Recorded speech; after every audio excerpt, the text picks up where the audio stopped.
40년 동안 그 땅이 평온하였더라. 아멘. 오늘 사사기 8장 22절부터 28절의 말씀 가지고 언행일치와 언행불일치라는 제목으로 하나님의 말씀 선포하도록 하겠습니다.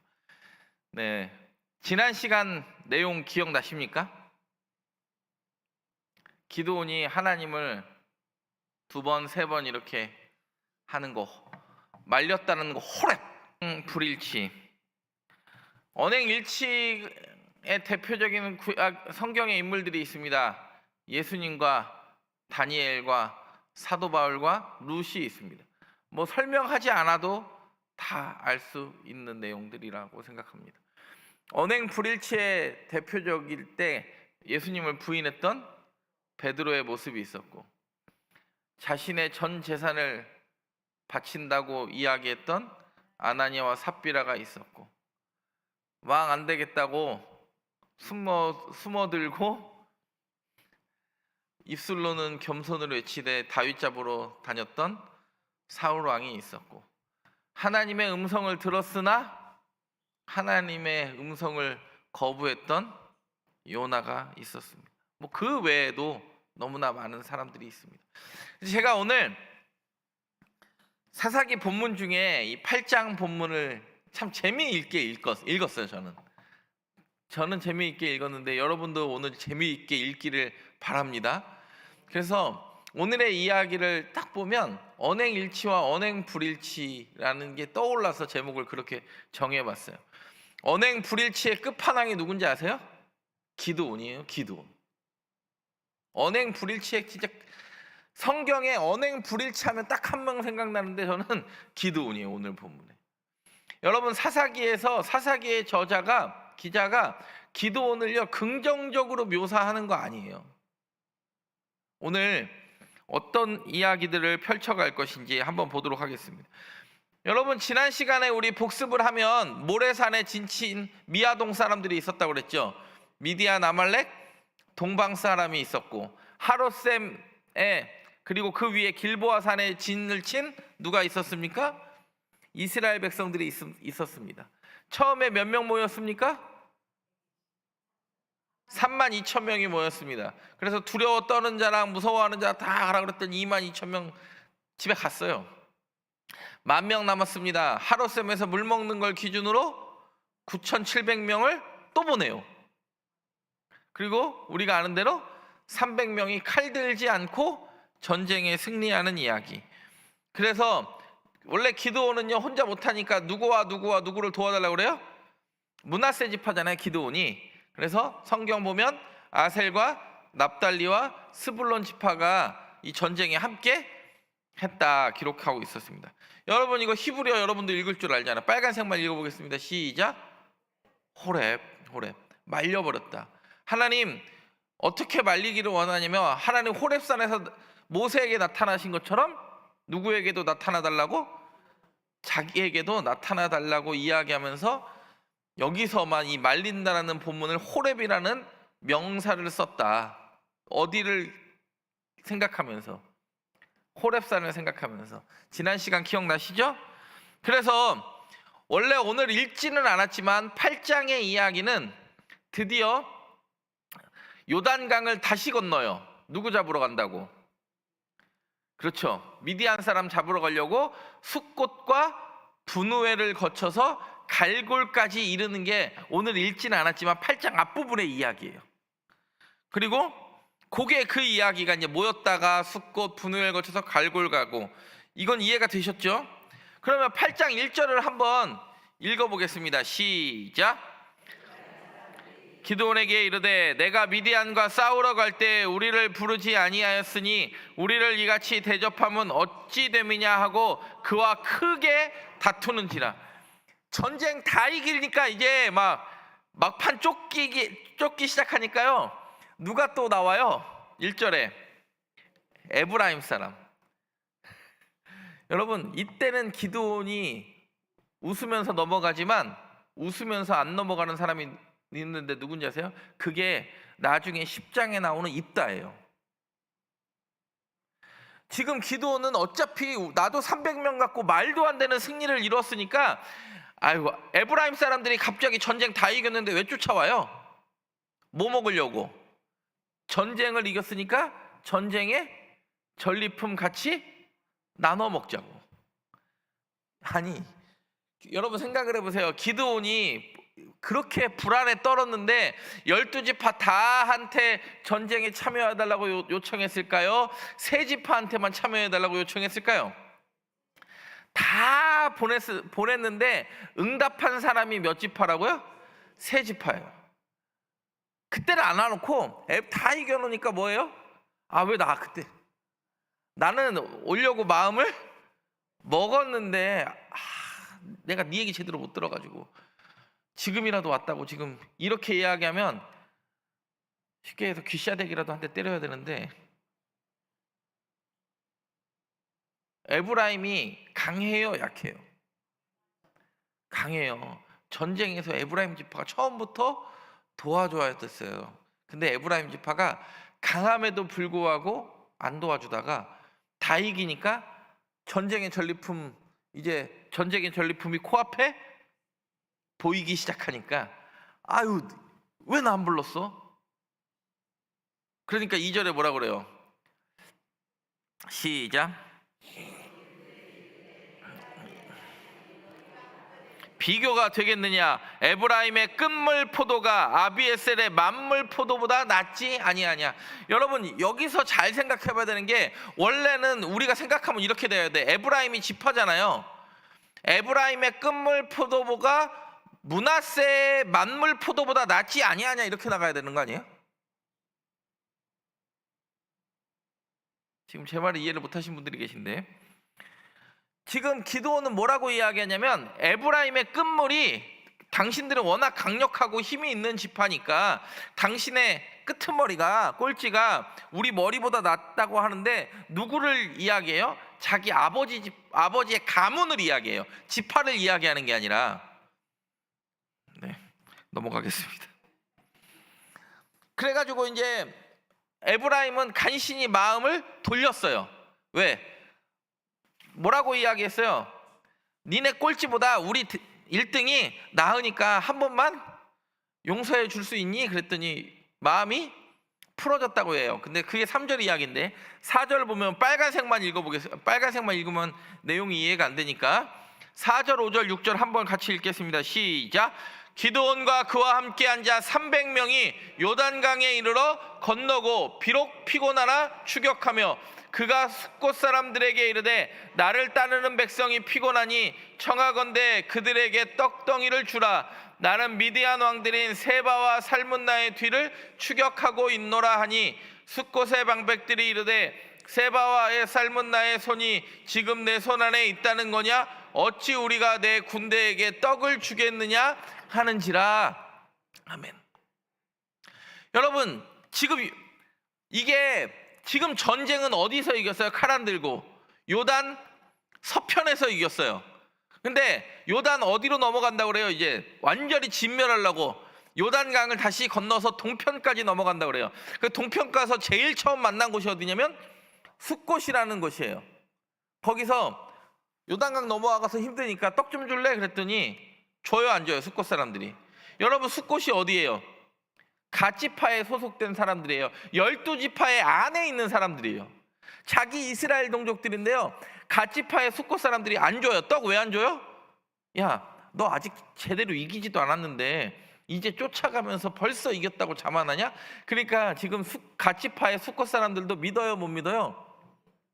그리고 이미 숫곳 사람들은요, 갓지파 사람들은요, 누구를 응원하는 것 같아요? 지금 내용 보면 누구 응원하는 것 같아요? 미디안 응원하고 있잖아요. 자기 동네 사람들을 응원하고 있잖아요.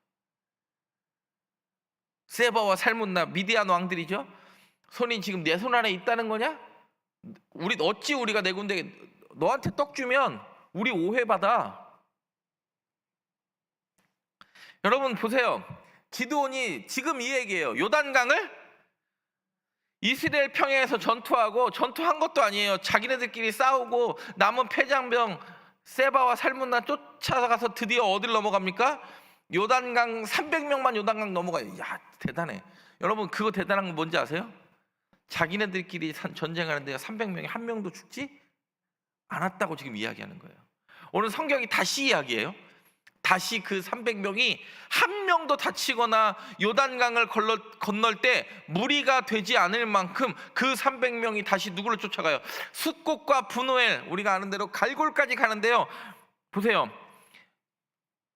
이게 왕의 대로예요. 숫곳과 브누엘은 왕의 대로의 중요한 요충지 중에 하나였어요. 그러니까 왕의 대로가 있고 같이 파고, 사람들 보니까 요단 서편에 있는 자기 동족에게 손이 가요. 이 무역을 장악하고 여전히 군사력이 강한 것 같은 미디안에게 표를 들 수밖에 없어요. 자기 살아야 되니까. 이게 왕의 대로잖아요. 생각을 해보세요. 그리고 또 어디를 가요? 숫곳과 브누엘을 가요. 요단강 건너서 브누엘, 이 가치파의 땅에 있는 사람들이 미디안의 표를 들어요. 브누엘도 또 어떻게 합니까? 마찬가지로 이야기해요. 성경은 8장 보면 이렇게 이야기합니다. 여러분, 우리가 아는 대로 300명 대 13만 5천 명 미아동 사람들이 싸웠어요. 미디안, 아말렉, 동방 사람들이 싸웠어요. 말도 안 되게 이겼어요. 300명이 어떻게 보면 오늘 성경이 끊임없이 이야기해요. 300명이 털끝 하나 다치지 않았어요. 부상자 한 명 있지도 않았어요. 유일하게 흠이 하나 있다면 요단강 넘어오느라고 뭐 한 거예요? 배가 고픈 거예요. 배가 고픈 거. 그래서 8장 8절에 뭐라고 그래요? 빨간색만 읽겠습니다. 시작. 대답도 숫곳 사람들의 대답과 나 니네 떡 못 줘. 근데 중요한 거, 그 후반절에 보면 8장 21절 시작. 세바와 살문나가 이르되 내가 일어나 우리를 치라. 사람이 어떠하면 그의 힘도 그러하니라 하니 기드온이 이르되 세바와 살문나를 죽이고 그들의 낙타목에 있던 초승달의 장식들을 떼어서 가지니라. 아멘. 여러분, 지금 그나마 기드온의 300용사를 부양해야 할 같은 지파였던 갓 지파에 속한 숫곳과 어디요? 브누엘 사람들은요, 오히려 자기 동족을 터부시해요. 오지 말라고. 야, 니네 떡 못 줘. 내가 니네 떡 줬다가 지금 왕의 대로에서 내가 무역해 먹고 살고 양치기해서 먹고 살고, 나 원래 우리 집 부잣집인데 이 부잣집 재산 빼앗길 수도 있으니까 니네 떡 못 줘. 근데 그때 그래요. 기드온이 내가 다시 올 때 니네 가만두나 봐라. 그래서 실제로 가만두지 않아요. 근데 자기 동족들도 믿지 못하는 일이 오늘 세바와 살문나가 오늘 보면 바로 전절에 이렇게 이야기해요. 오히려 미디안 왕들은 뭐라고 해요? 이건 사람과 사람의 전쟁이 아니었다. 왜요? 너는 300명이었고 자기네는 몇만이었어요? 13만 5천 명이었어요. 말도 안 되는 전쟁에 지니까요, 뭐라 그래요? 내가 일어나 우리를 치라. 사람이 어떠하면 그의 힘도 그러하니라. 무슨 말입니까? 이건 사람이 이기게 한 전투가 아니었음을 이방 왕의 입은 고백하는데, 가짜 손의 사람들은 자기 동족임에도 힘들 때 도와줘야 함에도 불구하고 오히려 그 도움을 거부하고 어려움을 당해요. 한편으로는 이해가 되는 이야기이기도 하고 한편으로는 이해가 되지 않는 이야기이기도 합니다. 여러분, 오늘 보면 목에 있던 무슨 장식을 떼어서 가지니라? 이거는 초승달 장식을 떼어서 가질 필요는 없어요. 초승달은 뭘 상징하죠? 이방 신을 상징해요. 여러분, 이 세계 4대 문명 중에 성경에 영향을 미친 문명이 우리가 아는 대로 이집트 문명과 메소포타미아 문명입니다. 특별히 이제 이집트 문명이 성경에, 구약 성경에 지대한 영향을 미칩니다. 그 두 문명 사이에 있는 땅이 이스라엘이죠.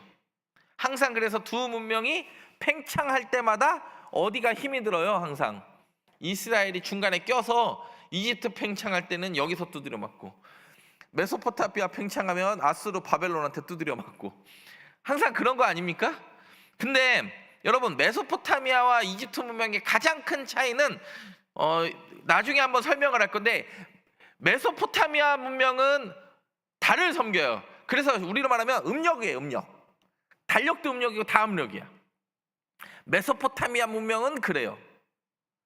60진법을 사용하고 태음력을 사용하고 하여간에 달과 관련돼서 메소포타미아, 유프라테스와 티그리스. 근데 이집트 문명은 뭘 섬기죠? 우리가 아는 대로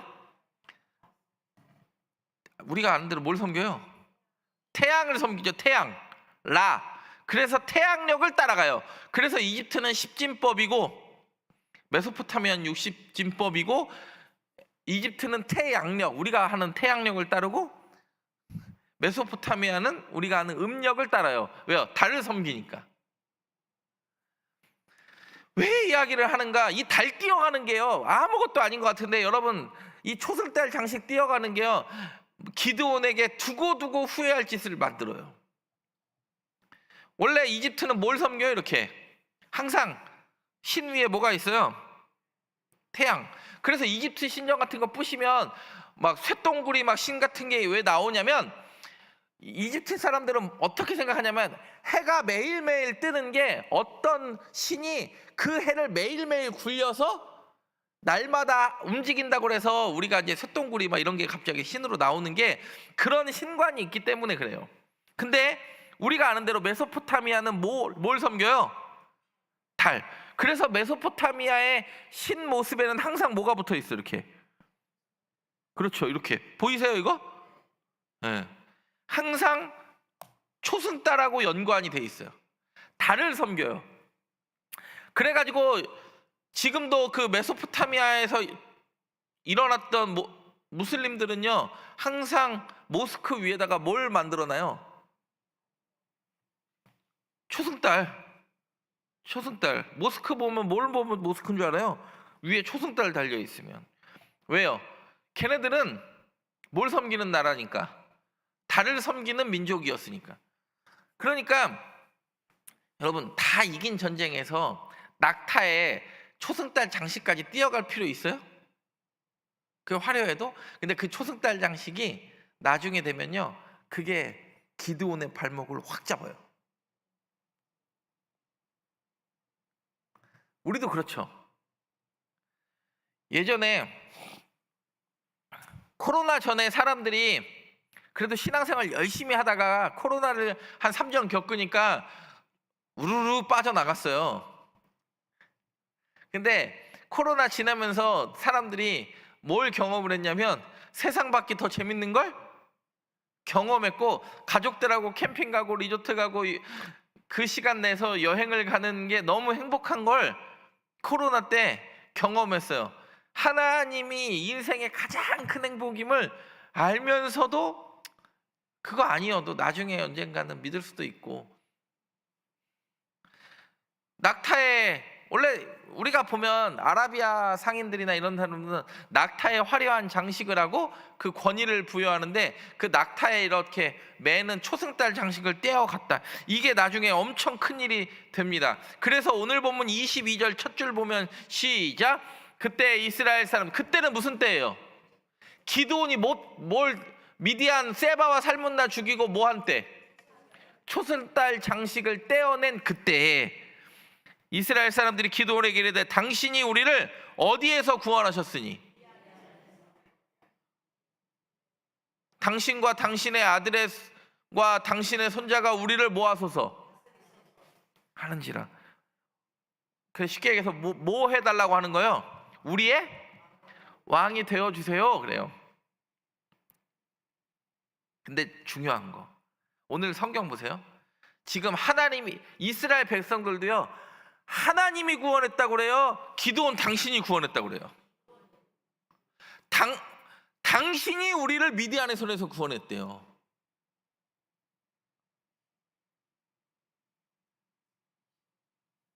목사가 가장 큰 착각에 빠질 때가, 교회가 부흥하고 잘 나가면 누가 한 것 같아요?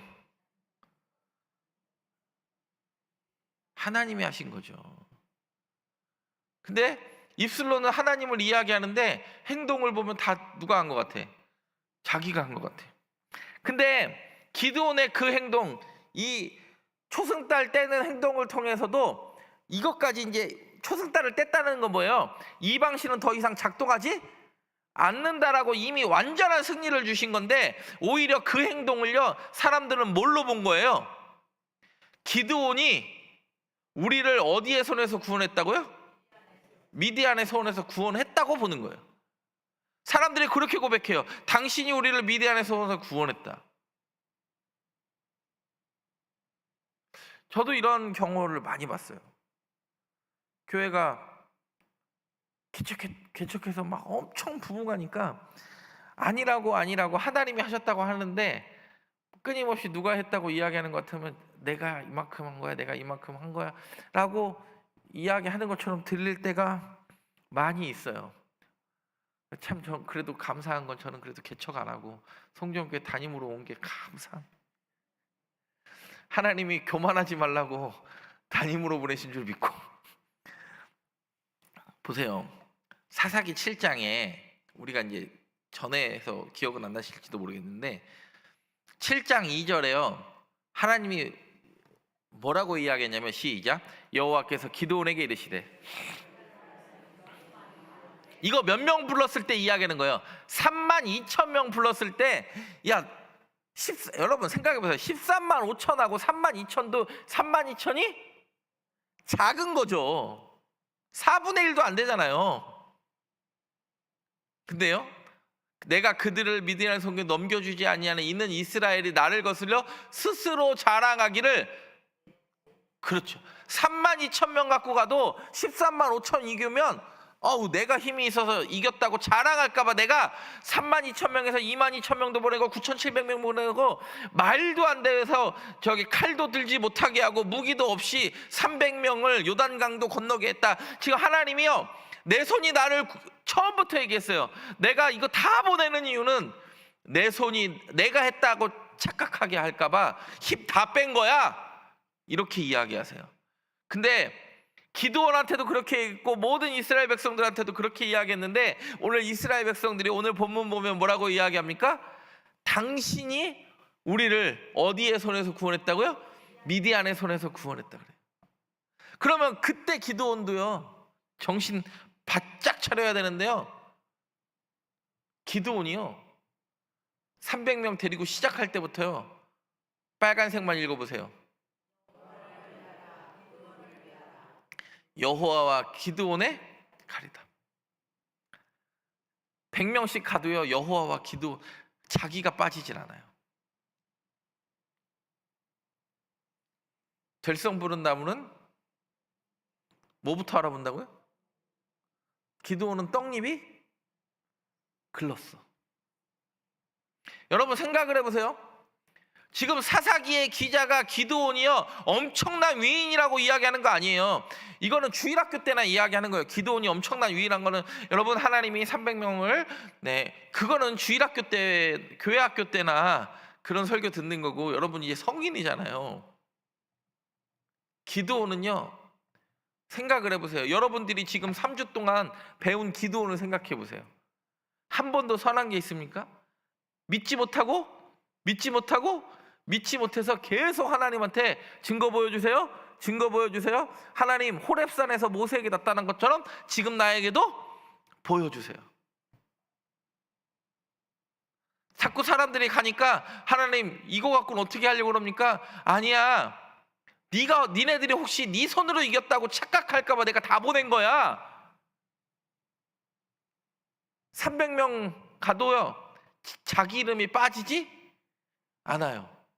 마치 사울이 골리앗을 무찌른 다윗에게 그 질투심이 불타올라 사울은 천천히요 다윗은 만만히요 그 말 한마디에 마음이 녹아져서 그 예전의 약속을 다 까먹은 것처럼, 기드온은요 그렇게 불안해하는 기드온에게 그렇게 강한 확신을 줬는데도 불구하고 기드온은 기드온 역할을 못해요. 근데 원래 출애굽기 15장 18절에 보면 모세의 노래 이렇게 나옵니다. 여호와께서 영원 무궁하도록 다스리시도다 하였더라. 원래 우리나라는 왕 세우면 되는 나라예요, 안 되는 나라예요? 안 되는 나라라는 걸 기드온도 너무나 잘 알고 있었을 거예요. 왜? 우리나라는 어떤 나라니까요? 사람이 다스리는 나라가 아니라 하나님이 다스리는 나라라는 걸 너무 잘 알고 있으니까 사람들이 당신이 우리 미디안에서 구원했으니까 당신이 지금 왕 한번 해주시지 않겠습니까? 이렇게 이야기할 때 아유 아니에요 아니에요 아니에요 내가 맞아요 내가 맞아요 내가 맞아요 손은 아니에요 이러는데 아유 행동은 어떻게 해요? 그렇죠 그렇죠 나밖에 없죠 나 아니면 왕할 사람이 없죠. 말과 행동이 너무 달라요. 여러분 기도원 생각해 보세요. 혹시 여러분 가운데 내가 말한 것을 목숨 걸고 지키려는 그 언행일치가 내 신앙 가운데 일어나면 여러분 여전히 하나님 성령에 충만한 사람이고, 성령에 충만하지 않음을 뭘로 증명할 수 있습니까? 내가 이만큼 했다라는 걸 끊임없이 드러내려고 하고 하나님이 자꾸 감추어줘 할 때 언행 불일치가 시작되는 거예요.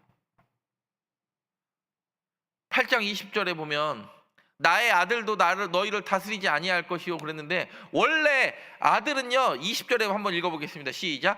그의 맏아들 여델에게 이르되 일어나 그들을 죽이라 하였으나 그 소년이 그의 칼을 빼지 못하였으니 이는 아직 어려서 두려워. 지금 큰아들 여델도요 칼도 못 뺄 만큼의 어린 아들인데 사람들이 와가지고 이야 당신도 당신과 당신의 아들과 칼도 못 빼는 아들이 손자가 어딨어, 앞으로 태어날 손자에게까지 이 나라를 맡겨 우리의 인생을 걸겠습니다, 이렇게 이야기해요. 이게 말이 됩니까 이게? 근데 여러분 우리 가운데는 이런 모습이 없습니까? 신앙생활하면서 8장 23절 보겠습니다. 시작. 기드온이 그들에게 이르되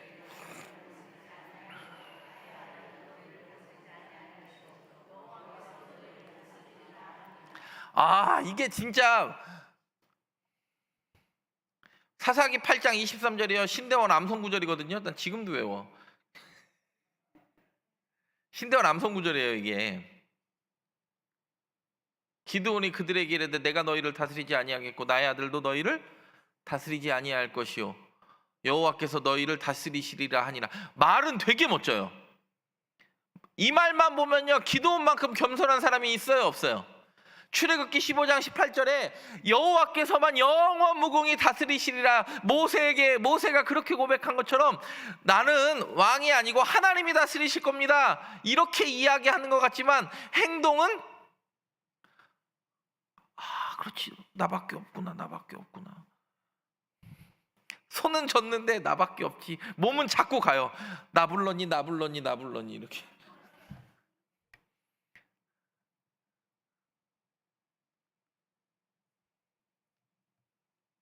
더 재밌는 거 보세요. 그렇게 이야기하고 24절 보세요. 기드온이 또 그들에게 이르되 내가 너희에게 요청할 일이, 여러분 요청한다라는 건 왕이 신하한테 하는 거예요. 야 가져와. 뭘 가져오래요? 세금 내라는 거예요. 아니 23절에 나 왕 안 되고 하나님만이 너희를 다스리겠다고 자꾸 말로 하는데 일단 돈도 좀 가져오고 세금도 좀 가져오고 먹을 것도 좀 가져오고 니네 자식들은 내 종이 되고, 지금 말은 자꾸 아니라는데 뭘 자꾸 왕처럼 행동을 해요. 너희는 각기 탈취한 귀고리를 내게 줄지라 하였으니 미디안 사람들이 어떤 사람들이라고요? 이스마엘 사람들이므로 금귀거리가 있었다고 그러는 거예요. 그거 빼온 거 있지? 가져와. 세금 낼래? 여러분 말로는 굉장히 은혜로운 말을 전하는 것 같은데 행동은 전혀 그렇지 않아요. 그리고 나서 8장 25절에 그러니까 뭐라고 그래요? 왕으로 삼기로 백성들도 마음 먹고 기드온도 왕 되기로, 물론 나는 안 다리고 하나님이 다스릴 거야 이렇게 말로는 그렇게 하는데 이미 백성들한테 제일 먼저 요구한 게 뭐예요? 세금 갖고 와라. 그랬더니 뭐라 그래요? 나도 세금 기쁘게 낼게요. 무리가 대답하되 우리가 즐거이 드리리이다. 세금 기쁘게 낼게요 하고 뭘 펴고? 겉옷을 펴고 탈취한 귀걸이를 그 가운데 기쁜 마음으로 세금 내는, 당신은 왕입니다. 그렇지? 내가 너희를 건져냈으니까 니네가 이 세금 아까워할 필요가 없지? 이렇게 이야기해요. 그랬더니 기드온이 요청한 금 귀고리의 무게가 몇 세겔이라고요? 1700세겔이요. 귀고리 무게만.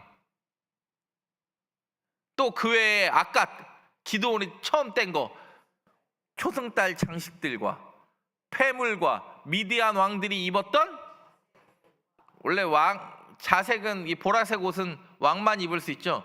그래서 교회 절기도요, 우리의 왕이신 예수 그리스도에 관련된 절기만 절기 색깔이 무슨 색깔이에요? 보라색이에요. 사순절과 대림절. 왜? 우리는 예수 그리스도를 왕으로, 우리의 왕으로 모시니까. 자색의복은 함부로 입는 옷이 아니죠. 또 그 외에 그들의 낙타목에 둘렸던 사슬이 있었다.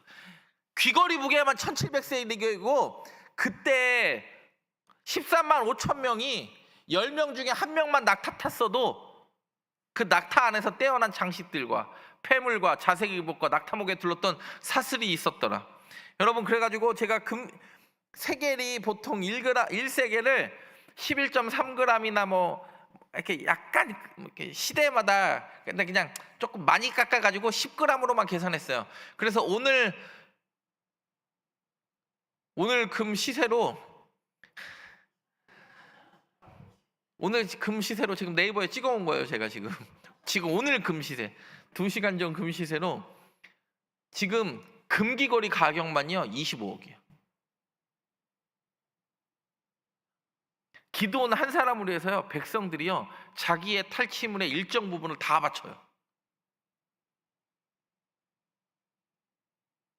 그리고 나니까 8장 27절 시작.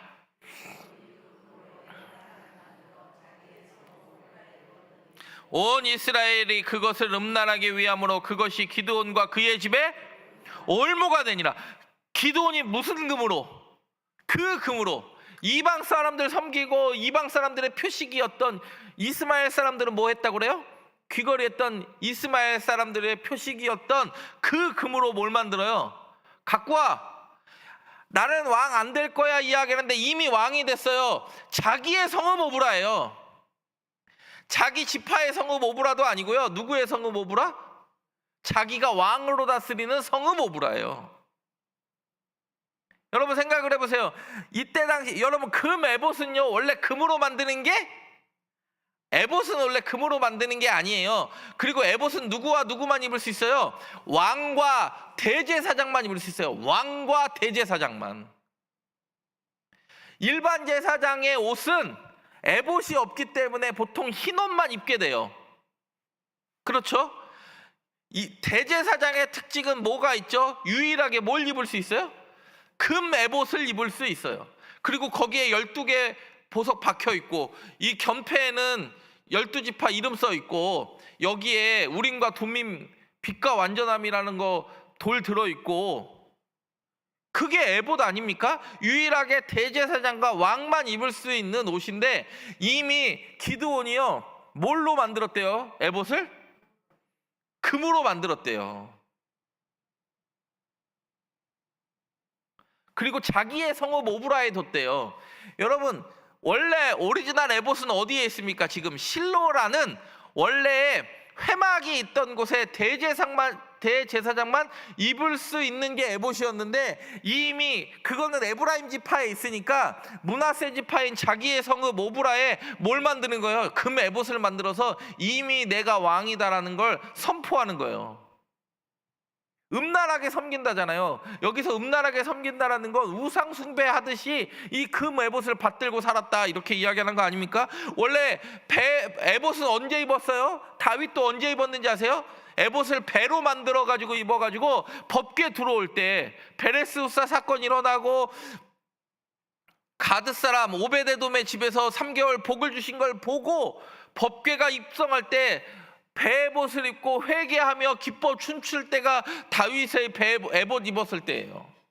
그리고 원래 출애굽기에서 보면 28장과 39장에 에봇 제작법이 나오는데요, 에봇에만 무슨 실을 쓸 수 있어요?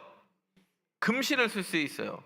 그리고 청색, 자색, 홍색, 원래 이렇게 옷 하는 앞치마 같은 조끼 같은 거 아닙니까? 에봇이라는 게 여기에 보석이 박혀 있긴 하지만 호마노 2개 붙이고 보석 12개 여러분 그걸 뭘로 만들었대요? 그리고 자기의 성읍 어디에 뒀대요? 오브라에 뒀대요. 하나님의 임재, 법궤의 임재 상관없이 이미 하나님이 내 주인이 아니라 나에게 힘을 주는 국무총리점으로 전락해버렸어. 그리고요, 기드온은요 정말 언행 불일치의 끝판왕인 게 아들 이름을 뭐라고 지어요? 아들 이름 중에 한 명을 뭐라고 지어요? 아비멜렉이에요. 여러분 성경에 아비멜렉 많이 들어봤죠? 블레셋의 애굽의 왕의 표준은 바로예요. 바로 아들 라 태양의 아들이라는 뜻이 애굽 신의 이름이고 애굽 왕의 이름이고, 아비멜렉은 블레셋 사람들의 왕들의 이름이었어요. 블레셋 왕 아비멜렉 근데 그 아비멜렉이 다 똑같은 왕 아비멜렉 아니에요. 아비멜렉은 뭐냐면 내 아버지가 왕이라는 건, 여러분 왕권이 강할 때는요 형제 세습이 갈 때 왕권이 강합니까? 부자 세습으로 갈 때 왕권이 강합니까? 부자 세습으로 갈 때 왕권이 강하니까 지금 왕이 아비멜렉이라고 이름을 칭한 건 내 아빠도 뭐였다? 왕이었다. 나는 그렇게 강력한 군주 국가를 이룬 왕이다라는 걸 칭하면서 자기 아들 이름을요 기드온이요 블레셋 사람들이나 이런 사람들이 쓰는 아비멜렉, 아비가 아버지라는 뜻이고 멜레크가 왕이라는 뜻이에요, 히브리어로. 기드온은 아니다 나는 겸손합니다 하나님만이 다스릴 겁니다 그래놓고 자기의 민족의 성읍도 아니고 지파의 성읍도 아니고 아버지의 성읍도 아니고 자기의 성읍 오브라에, 원래 법궤는 어디 있어요? 에브라임 지파에 지금 실로에 있을 때예요. 근데 에브라임하고 좀 전에 한번 안 좋았잖아요. 와가지고 왜 안 데리고 갔어? 이랬잖아요.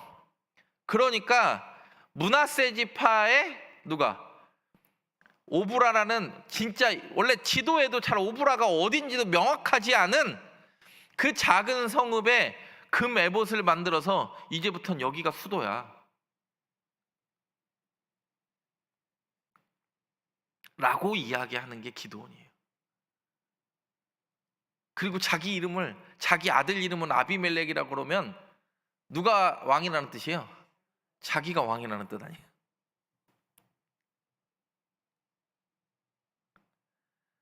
기드온은 아닙니다. 내가 그지요. 그래서 8장 28절 봅니다. 시작. 복종하여 다시는 그 머리를 들지 못하였으므로 기드온이 사는 40년 동안 그 땅이 평온하였더라. 여러분 여기서 말하는 평온은요 우리가 다음 시간에 배울 엄청난 비극을 갖고 오는 평온이에요. 기드온이 이렇게 언행 불일치의 삶 때문에 기드온이 죽자마자 우리가 아는 대로 엄청난 피비린내가 나는 살인극들이 일어나기 시작합니다. 여기서 말하는 평온함은요 절대 기드온이, 여러분 언행일치와 언행불일치, 말과 행동이 같은 것과 말과 행동이 다른 것. 여러분 어떤 신앙인이십니까? 기드온은 말로는 하나님이 원하시는 대로 대답하는 것 같고 그에게 겸손함이 있는 것 같고, 근데 행동은 전혀 그렇지 않습니다. 오늘 언행일치로 갖고 가기 위해서는요 기드온을 통해서 우리가 배워야 되는 게 있어요. 4가지를 배우기를 원하는데, 우리의 삶에 일어나는 기드온의 승리든지, 여러분 삶에 일어나는 자녀의 성공이든지 사업의 형통이든지 아니면 고난의 극복이든지 모든 좋은 일은요 내가 능력이 많아서 극복한 게 아님을 깨닫기를 간절히 바랍니다. 사람들이 당신이 우리 구원했습니다. 그러니까 기드온도 진짜 자기가 구원한 줄 알고, 여러분, 입술로 하나님의 은혜를 고백하는 게 아니라 삶으로 내 모든 것이 하나님께로부터 왔음을 고백할 줄 아는 저와 여러분 되기를 바랍니다. 하나님이 함께 하시면 적의 능력과는 상관이 있습니까? 없습니까? 13만 5천이 쳐들어오든 130만 명이 쳐들어오든 300명이든 3명 갖고도 하나님은 이길 수 있는 분입니다. 여러분, 사단이 엄청난 공격을 해옵니다. 여러분도 영적 공격이 있을 때를 느끼죠? 느껴요? 안 느껴요? 하나님이 함께 하시면 적의 능력과는 상관없다. 내가 하나님과 지금 함께하고 있느냐 없느냐의 문제다. 근데 기드온이요, 하나님이 떠나도요, 삼손도 보세요, 사사기 다 보세요, 하나님이 떠났는데도 떠난 걸 알아요? 몰라요? 몰라. 그리고 나서 뭐라 그래요? 나 지금 하나님이 나와 함께 하시다고. 그런 사람들을 뭐라고 이야기하는지 아십니까? 허언증이라고 이러는. 허언증. 여러분, 하나님의 사역의 가장 큰 걸림돌이 뭔지 아세요? 불신이에요. 불신. 기드온이요, 끊임없이 불신했어요. 끊임없이 시험했어요. 보여줘도 하나님 외에 애본 만들어 놓고 이것이 나의 능력이고 힘이 될 줄 알고 착각을 해요. 여러분, 큰 믿음이 여러분에게 어떤 믿음이 될지는 모르겠는데, 여러분의 사역에 제일 먼저 제거해 주시기를 원하는 모습이 하나님을 온전히 믿는 것을 방해하는 그 불신의 요소들을 끊임없이 너 이것 때문에 안 돼, 너는 목소리 때문에 안 돼. 우리 어머니가 그랬다니까. 목사가 그렇게 미륵보살처럼 살이 쪄서 어떡하냐. 여러분, 하나님의 비전과 개인적인 야심을 구분할 수 있는 능력이 있기를 원합니다. 개인적인 욕심을 하나님의 비전으로 포장하지 않기를 바라고, 저도 그런 목사가 되기를 바라고, 여러분도 여러분의 욕심이 자녀에게 투영되지 않기를 바랍니다. 그것만큼 위험한 게 없어요. 하나님의 비전이 하나님이 내 자녀와 내 삶을 통하여 이루고자 하는 것과 내가 그냥 개인적인 야심과 내 이름의 영광으로 해서 하는 것 구분할 줄 아는, 여러분, 기드온과 같은 실수가 없기를 바랍니다. 찬송가 258장 찬양할 때에 여러분, 하나님께서 우리와 함께 하시기를 간절히 바라는 마음으로 찬양하고, 하나님, 모든 것이 하나님의 은혜임을 고백하고 내 능력과 상관없이 이기게 하실 하나님 바라볼 줄 알며, 하나님을 온전히 믿는 불신을 제거하고 온전한 신앙인 되기를 간절히 원합니다. 개인적인 하나님의 비전과 개인적 야심을 구별할 줄 아는 자, 정말 기드온과 같은 실수가 내 인생에는 반복되지 않게 하옵소서.